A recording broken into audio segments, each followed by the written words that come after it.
Hello friends, welcome back to my channel. সকলে কেমন আছো? আশা করবো ভালো আছো। তো আমরা খুবই ভালো আছি। তো সকাল সকাল উঠে বাড়ির সমস্ত কাজ সেরে তো চলে এসেছি রান্নাঘরে। তো মেয়েদের যেটা সব থেকে সারা ফেভারিট জায়গা বলতে গেলে সেটা হচ্ছে রান্নাঘর। তো মেয়েদের অর্ধেকটা টাইমই রান্নাঘরেই কাটে। তো শুধু আমার না, প্রত্যেকটা গৃহিণীরই। তো আজকে রান্না হবে সব রকম সবজি দিয়ে, যেমন গাজর, আলু, শিম, পেঁয়াজকলি সব কিছু দিয়ে একটা সবজি হবে। তো এই শীতকালে এরকম সব রকম সবজি দিয়ে ধরতে গেলে তরকারি খেতে খুবই ভালো লাগে। তো তো আমি আগে প্রথমে সবজিটা বসিয়ে দিয়েছি, এদিকে ভাতও বসিয়ে দিয়েছি। তো দেখো সবজিটাও রেডি হয়ে গেছে। এই ফিশটার নাম কি বলো? চিংড়ি মাছ। বলো বলো চিংড়ি মাছ। ছিঁড়ে যাবে, ওটা ছিঁড়ে যাবে। আরে একটু ছিঁড়ে, এক্ষুনি ছিঁড়ে পড়ে যাবে। এই ছিঁড়ে তোর পাপা সকাল সকাল বাজারে চলে গিয়েছিল। তো বাজার থেকে বড় বড় চিংড়ি মাছ এনেছে।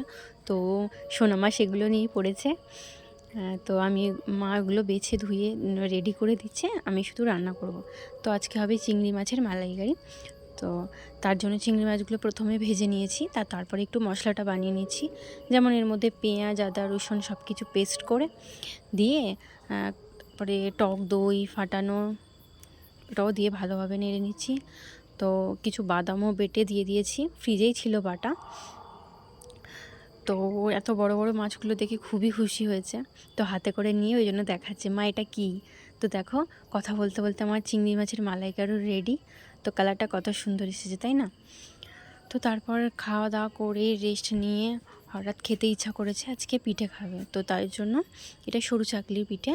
তো এর মধ্যে আছে নারকেল, সুজি, চালগুড়ি, তো সব কিছু দিয়ে মিক্সড করে তো মা এখানে বানাচ্ছে কিছুটা, তারপরে আমিও কিছুটা বানাবো।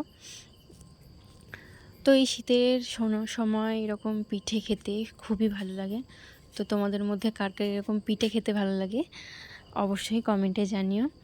তো ছোটোবেলায় কি হতো, মা ঠাকুমারা বানাতো, তো আমরা বাটি নিয়ে বসে থাকতাম, ওয়েট করতাম তো কখন বাটিতে দেবে, খাবো। একটা ইন্টারেস্টিং ব্যাপার ছিল। কি খাচ্ছ? বলো নাম বলো, এটা কি? হ্যাঁ, ও তুমি পিঠে খাচ্ছ? আচ্ছা। তো দেখো আমরাও খেতে বসে পড়েছি সোনামাকে খাইয়ে দিয়ে। তো ভিডিওটা কেমন লাগলো অবশ্যই জানিও, ভালো লাগলে প্রতিবারের মতো লাইক দিও। Bye bye.